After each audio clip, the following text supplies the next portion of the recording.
আসসালামু আলাইকুম। আমাদের আজকের আলোচ্য বিষয় হচ্ছে পদার্থের গঠন। এটা এসএসসি রসায়ন তৃতীয় অধ্যায়। আমরা এই ক্লাসটা দুইটা পর্বে বিভক্ত করছি, কারণ একটা পর্বে করলে হয়তো এই ভিডিওটা অনেক বড় হয়ে যায়, এই জন্য আমরা দুইটা পর্বে বিভক্ত করছি। প্রথম পর্বে আমরা দেখাবো এগুলো। প্রথম পর্বের ক্ষেত্রে প্রথমে মৌলের প্রতীক, পরমাণু কণিকা, ইলেকট্রন প্রোটনের সংখ্যা গণনা, পারমাণবিক ভর, আপেক্ষিক পারমাণবিক ভর এবং আণবিক ভর, এগুলো নিয়ে আমরা মূলত আলোচনা করব। যাই ফার্স্ট অফ অল আমরা আগে কিছু সংজ্ঞা জেনে নিই এগুলোর বাইরে। প্রথমত আমরা মৌলিক পদার্থটা সম্পর্কে জানি।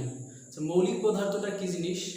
যে পদার্থকে ভাঙলে ওই পদার্থ ছাড়া অন্য কোনো পদার্থ পাওয়া যায় না, সেটাই হচ্ছে কি মৌলিক পদার্থ। অর্থাৎ মৌলিক পদার্থের ক্ষেত্রে আমরা যদি দেখি, আমাদের এ পর্যন্ত আবিষ্কৃত 118টি মৌলিক পদার্থ আবিষ্কৃত হয়েছে। 118টি মৌলিক পদার্থ আবিষ্কৃত হয়েছে, সেটা হাইড্রোজেন থেকে অর্গানিজম পর্যন্ত বিস্তৃত। অর্থাৎ মৌলিক পদার্থের ক্ষেত্রে আমরা যদি দেখি, যেমন হাইড্রোজেন বলেন আর অক্সিজেন বলেন আর সোডিয়ামই বা বলেন, এদের প্রত্যেকটার বৈশিষ্ট্য আলাদা আলাদা। এই হাইড্রোজেন এবং অক্সিজেন, অর্থাৎ হাইড্রোজেনকে কাটলে অক্সিজেনের বৈশিষ্ট্য আর হাইড্রোজেনের মধ্যে পাওয়া সম্ভব নয়, আর অক্সিজেনকে কাটলে হাইড্রোজেনের বৈশিষ্ট্য অক্সিজেনের মধ্যে পাওয়া সম্ভব নয়। যেমন মানুষের বৈশিষ্ট্যের সঙ্গে পশুর বৈশিষ্ট্যের যেমন মিল নেই, সেম একই ক্ষেত্রে। অর্থাৎ মৌলিক পদার্থ ওই পদার্থ শুধু ওই পদার্থেরই বৈশিষ্ট্য বিদ্যমান থাকবে, সেটাই হচ্ছে কি মৌলিক পদার্থ। এবার আসে যৌগিক পদার্থ। এই যে মৌলিক পদার্থগুলো আছে, এই মৌলিক পদার্থ দুই বা দুইয়ের অধিক মৌলিক পদার্থ মিলে গঠিত হয় যৌগিক পদার্থ। অর্থাৎ যৌগিক পদার্থ আমরা যদি দেখি, যে দুইটা হাইড্রোজেন এবং একটা অক্সিজেন মিলে গঠিত হয় পানি। অর্থাৎ এই পানিটা হচ্ছে একটা কি যৌগিক পদার্থ। আবার যদি আমরা দেখি যে দুইটা হাইড্রোজেন, একটা সালফার এবং 4টা অক্সিজেন অণু নিয়ে গঠিত হয় সালফিউরিক অ্যাসিড। এই সালফিউরিক অ্যাসিডটাও কি একটা যৌগিক পদার্থ। এরপর আসি পরমাণু সম্পর্কে। পরমাণুটা কি জিনিস? পরমাণু হচ্ছে কি ওই মৌলিক পদার্থের ক্ষুদ্রতম একটি কণিকা, যার মধ্যে শুধু ওই পদার্থের বৈশিষ্ট্যই বিদ্যমান থাকবে, সেটাই হচ্ছে কি পরমাণু। পরমাণুর ক্ষেত্রে যদি আমরা দেখি যে পরমাণু প্লাস পরমাণু, সেটা হবে কি অণু। পরমাণু প্লাস পরমাণু হচ্ছে কি অণু। মানে দুই বা দুইয়ের অধিক পরমাণু মিলে গঠিত হয় কি অণু। যেমন পানি একটা অণু, সালফিউরিক অ্যাসিড একটা অণু, অক্সিজেন একটা অণু, হাইড্রোজেন একটা কি অণু। অর্থাৎ এদের মধ্যে দেখো দুই বা দুইয়ের অধিক মৌল একত্রিত হয়ে একটা যৌগ গঠন করে, সেই যৌগটা একটা হচ্ছে কি এই যে তোমার হচ্ছে অণু। তারপর আসি মৌলের প্রতীক। মৌলের প্রতীকটা কি জিনিস? কোনো মৌলের ইংরেজি বা ল্যাটিন শব্দের আদ্য অক্ষরটা নিয়ে যেটা আমরা প্রকাশ করি, সেটা হচ্ছে কি মৌলের প্রতীক। অর্থাৎ আমি যদি একদম ইজিভাবে বুঝাই, যেমন আমার নাম হচ্ছে শামীম, SHAMIM, শামীম। এই যে শামীম নামের আদ্য অক্ষর যদি আমি নেই SH, অর্থাৎ প্রথমটা তোমার হচ্ছে ক্যাপিটাল লেটার, তারপরটা হচ্ছে স্মল লেটার, এটাই হচ্ছে কি একটা মৌলকে প্রকাশ করার প্রতীক। যেমন আমি যদি বলি যে সাপোজ, যেহেতু বলছি যে প্রথম অক্ষর, যেমন হাইড্রোজেনের ক্ষেত্রে হাইড্রোজেনের প্রথমে H আছে, এই জন্য আমরা Hটা নেই। তারপর এটা হচ্ছে কি ইংরেজি আদ্য অক্ষর সেইটা। আর ল্যাটিনের ক্ষেত্রে যদি আমরা বলি সোডিয়াম হচ্ছে কি সোডিয়ামের একটা নাম আছে, ল্যাটিন নাম, সেটা হচ্ছে কি নাট্রিয়াম। এই নাট্রিয়াম থেকে Na নেওয়া হয়, সেটা হচ্ছে কি সোডিয়াম। আর একটা বিষয় হচ্ছে কি, যেমন টাংস্টেন।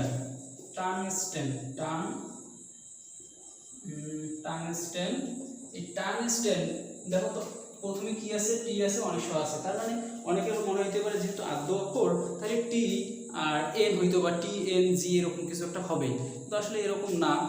পর্যায় সারণী লক্ষ্য করলে দেখা যাবে কি যে কিছু ব্যতিক্রম মৌল আছে যাদের নামের সঙ্গে বাংলা নামের কোনো মিল খুঁজে পাওয়া যায় না। যেমন দেখো টাংস্টেনের ক্ষেত্রে এর যে সিম্বলটা, সেটা হচ্ছে কি W, এটা হচ্ছে টাংস্টেন। আর টাংস্টেন আমরা জানি সবাই, টাংস্টেন মূলত বৈদ্যুতিক বাল্বে ব্যবহার করা হয়, কারণ এটা উচ্চ গলনাঙ্ক বিশিষ্ট। আর আমরা জানি বৈদ্যুতিক বাল্বের কাজ কি আলোক অর্থাৎ বিদ্যুৎ শক্তিকে আলোক শক্তিতে রূপান্তরিত করা, এবং ওই আলোক শক্তি আবার কি করে তাপ শক্তিতে রূপান্তরিত হয়, অর্থাৎ এই তাপে যেন এই যে ওই ফিলামেন্টটা গলে না যায় সেই জন্য ওই ফিলামেন্টে টাংস্টেন ব্যবহার করা হয়। বিষয়টা বুঝে গেছেন? এই হলো মৌলের প্রতীক। তারপর আসি পরমাণু কণিকা। পরমাণু কণিকা যদি আমরা দেখি, পরমাণু হচ্ছে 3 ধরনের কণিকা প্রদান করে। একটা হচ্ছে স্থায়ী কণিকা, একটা হচ্ছে অস্থায়ী কণিকা, একটা হচ্ছে কম্পোজিট কণিকা। তোমাদের সিলেবাসে স্থায়ী কণিকাটা নিয়ে কথা বলা হয়েছে, অর্থাৎ অস্থায়ী এবং কম্পোজিটটা নিয়ে বলা হয় নাই। তোমরা যখন ইন্টারমিডিয়েটে উঠবা, অর্থাৎ হায়ার সেকেন্ডারিতে তোমরা এই সম্বন্ধে বিস্তারিত জানতে পারবা। আমরা এখানে শুধু স্থায়ী মূল কণিকা নিয়ে কথা বলতেছি। স্থায়ী মূল কণিকা হচ্ছে 3টা, একটা হচ্ছে ইলেকট্রন, আরেকটা হচ্ছে প্রোটন, আরেকটা হচ্ছে নিউট্রন।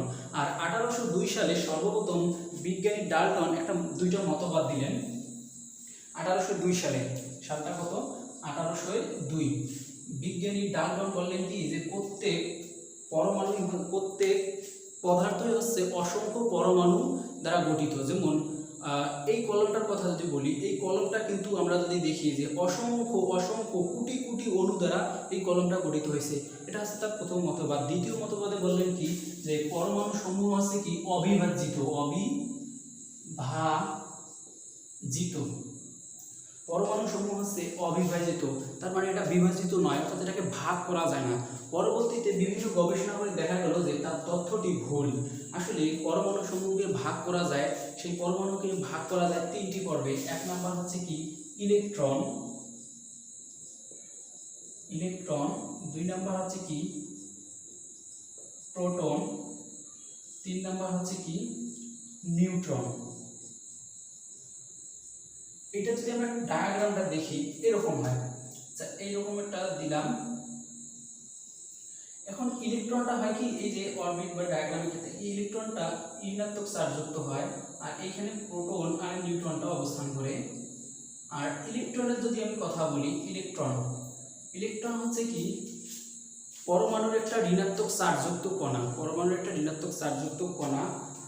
এই ইলেকট্রনের চার্জ কিন্তু ঋণাত্মক, এর যে চার্জটা থাকে সেই চার্জ হচ্ছে কি -1.6 গুণন 10⁻⁻19 কুলম্ব। ইলেকট্রনের চার্জ হচ্ছে মাইনাস, অর্থাৎ মাইনাস নেগেটিভ চার্জযুক্ত, এবং এর যে ভরটা পাওয়া যায় সেই ভরটা হচ্ছে কি 9.11 গুণন 10⁻28 গ্রাম। এটা হচ্ছে ইলেকট্রন। আর প্রোটনের কথা যদি বলি, প্রোটন আর ইলেকট্রনকে ই দ্বারা প্রকাশ করা হয় প্রোটন। অর্থাৎ প্রোটন আমরা কাকে বলবো, কোন মৌলের পারমাণবিক সংখ্যা কিন্তু তার প্রোটন আছে বলে পরে আসতেছি। প্রোটন হচ্ছে কি ধনাত্মক চার্জযুক্ত পরমাণুর একটা মূল কণিকা, পরমাণুর একটা মূল কণিকা হচ্ছে ধনাত্মক চার্জযুক্ত, অবশ্যই এর চার্জটা হবে ধনাত্মক। এই চার্জের মানটা হচ্ছে 1.6 গুণন 10⁻⁻19 কুলম্ব, এবং এর যে ভরটা পাওয়া যায় সেই ভরটা হচ্ছে 1.673 গুণন 10⁻24 গ্রাম। এটা হচ্ছে প্রোটন। আর নিউট্রন, পরীক্ষায় খুবই সুন্দর করে একটা প্রশ্ন আসবে, নিচের কোনটি চার্জ নিরপেক্ষ, নিচের কোনটি চার্জ নিরপেক্ষ, ইলেকট্রন, প্রোটন, নিউট্রন। অবশ্যই অ্যান্সার হবে নিউট্রন। নিউট্রনকে এন দ্বারা প্রকাশ করা হয়। এটা হচ্ছে চার্জ নিরপেক্ষ। এই চার্জ নিরপেক্ষ কথাটা ভালোভাবে নোট করে নাও, এটা হচ্ছে চার্জ বিহীন বা চার্জ নিরপেক্ষ, চার্জ বিহীন। তবে এর যে ভর, সেই ভরটা হচ্ছে কি প্রোটনের ভরের প্রায় সমান, যেটা হচ্ছে 1.675 গুণন 10⁻⁻24 গ্রাম, যেটা কার সমান, এই যে প্রোটনের সমান। অর্থাৎ এদের এই দুইটাকে আমরা যদি কল্পনা না করি তাহলে দেখো যে এই দুটো ভর কিন্তু প্রায় সমতুল্য হয়ে গেছে। এটাই হচ্ছে মূল কণিকা, অর্থাৎ ইলেকট্রন, প্রোটন এবং নিউট্রনের ব্যবহার। তার পরবর্তীতে আমরা যদি দেখি সেটা হচ্ছে কি ইলেকট্রন, প্রোটন এবং নিউট্রন সংখ্যার গণনা। এখন আমরা দেখব, এটা শেষ, এখন আমরা দেখব ইলেকট্রন, প্রোটন, নিউট্রন সংখ্যার গণনা। ইলেকট্রন, প্রোটন, নিউট্রন সংখ্যার গণনার ক্ষেত্রে আমরা যে কোনো একটা সিম্বল ধরলাম এক্স, এক্স একটা যে কোনো সিম্বল বা প্রতীক, এক্স একটা যে কোনো সিম্বল বা প্রতীক। এটা হচ্ছে কি ভর সংখ্যা, এটাকে প্রকাশ করা হয় এ দ্বারা। আর এটা হচ্ছে প্রোটন সংখ্যা বা পারমাণবিক সংখ্যা। এটাকে প্রকাশ করা হয় জেড দ্বারা। এখন আসি আমরা প্রকাশ, অর্থাৎ এই জায়গায় যেটা দেওয়া থাকে সেটা হচ্ছে কি ভর সংখ্যা, আর এই ভর সংখ্যাটাকে এ দ্বারা প্রকাশ করা হয়। এখন ভর সংখ্যাটা আমরা কাকে বলবো? ভর সংখ্যাটা বলবো কাকে, যে ভর সংখ্যার সংজ্ঞাটা আমরা কি দেব, কোনো মৌলের প্রোটন সংখ্যা এবং নিউট্রন সংখ্যার যোগফলই হচ্ছে কি তার ভর সংখ্যা। তোমরা খাতা কলম যদি সাথে, অবশ্যই ক্লাসটা করার সময় খাতা কলম সাথে নিয়ে বসিও, তাহলে সংখ্যাগুলো লিখতে তোমাদের সুবিধা হবে। আমি বলে দিচ্ছি যে কোনো মৌলের প্রোটন সংখ্যা এবং নিউট্রন সংখ্যার যোগফলই হচ্ছে কি ভর সংখ্যা। অর্থাৎ এই ভর সংখ্যাটার আরেকটা নাম হচ্ছে নিউক্লিয়ন সংখ্যা। এই নিউক্লিয়ন সংখ্যা বলার কারণটা কি, এই যে প্রোটন এবং নিউট্রন আমরা একটু আগে দেখে আসছি যে নিউক্লিয়াসটা যে থাকে সেই নিউক্লিয়াসে অবস্থান করে কে প্রোটন এবং নিউট্রন। অর্থাৎ প্রোটন সংখ্যা এবং নিউট্রন সংখ্যার যোগফল ভর সংখ্যা হয় বিধায়, আর প্রোটন এবং নিউট্রন নিউক্লিয়াসে পাওয়া যায় বিধায় এই দুইটাকে নিউক্লিয়ন সংখ্যাও বলা হয়, অথবা নিউক্লিয়ন সংখ্যা বলা হয়। তারপর যদি বলি ভর সংখ্যার পর আসে পারমাণবিক সংখ্যা বা প্রোটন সংখ্যা। আচ্ছা, তোমাকে যদি আমি প্রশ্ন করি যে কোনো একটা মৌলকে আইডেন্টিফাই করার জন্য কি দ্বারা আমরা আইডেন্টিফাই করব, ইলেকট্রন দ্বারা, না ভর সংখ্যা দ্বারা, না পারমাণবিক না প্রোটন সংখ্যা দ্বারা? আচ্ছা, তোমরা নিজেরাই আগে অ্যান্সারটা মনে মনে ভাবিও, তারপর আমার সাথে মিলাইও। আচ্ছা, কোনো মৌলকে আইডেন্টিফাই করা হয় তার প্রোটন সংখ্যা দ্বারা, সেটা কেন? যেমন দেখেন, আমি যদি বলি আমার নাম শামীম, এখন যদি বলা হয় যে বাংলাদেশে শামীম নামের একজন ছেলে দেখা গেল যে কোনো একটা বিষয় সিনক্রেট করছে। এখন এই বাংলাদেশে কতগুলো শামীম আছে? শামীম কতগুলো আছে? না হলেও 1-2 কোটি, বা 1-2 কোটি না থাকলেও 1-2 লাখ বা 3 লাখ 4 লাখ 5 লাখ 10 লাখ এরকম তো থাকবে। এখন কোনোভাবেই সম্ভব না শামীম নামের মূল ছেলেটাকে খুঁজে আনা। তার মানে নাম একটা কোনোভাবেই একটা প্রাইমারি যেমন প্রাইমারি কিছু হইতে পারে না। অর্থাৎ কোনো একটা মানুষকে চিহ্নিত করার জন্য অবশ্যই তার বায়োডাটার ক্ষেত্রে প্রধান যে জিনিসটা যেটা অদ্বিতীয় হয় সেটা হচ্ছে কি তার ডিএনএ। অর্থাৎ মানুষকে শনাক্ত করার জন্য যেমন ডিএনএ ব্যবহার করা হয়, আর একটা মৌলকে শনাক্ত করার জন্য প্রোটন সংখ্যা বা পারমাণবিক সংখ্যা ব্যবহার করা হয়, ইলেকট্রন সংখ্যা কখনোই ব্যবহার করা হয় না। তাহলে প্রোটন সংখ্যা বা পারমাণবিক সংখ্যা আমি বলবো, পারমাণবিক সংখ্যা আমরা কাকে বলবো? কোনো মৌলের প্রোটন সংখ্যাকেই তার পারমাণবিক সংখ্যা বলা হয়। তারপর আসি ইলেকট্রন সংখ্যা। এখন ইলেকট্রন সংখ্যা আমরা কাকে বলবো? অবশ্যই আমরা ইলেকট্রন সংখ্যাকে কি দ্বারা প্রকাশ করেছিলাম। ইলেকট্রন সংখ্যা আমরা কাকে বলবো? ইলেকট্রন সংখ্যা মৌলটি যদি চার্জ নিরপেক্ষ হয় সেক্ষেত্রে তার প্রোটন সংখ্যাই হবে তার ইলেকট্রন সংখ্যা। কথাটা যদি বুঝতে না পারেন আমি ভালোভাবে বোঝাচ্ছি। যেমন সোডিয়াম কত? অবশ্যই সোডিয়াম হচ্ছে তার প্রোটন সংখ্যা 11।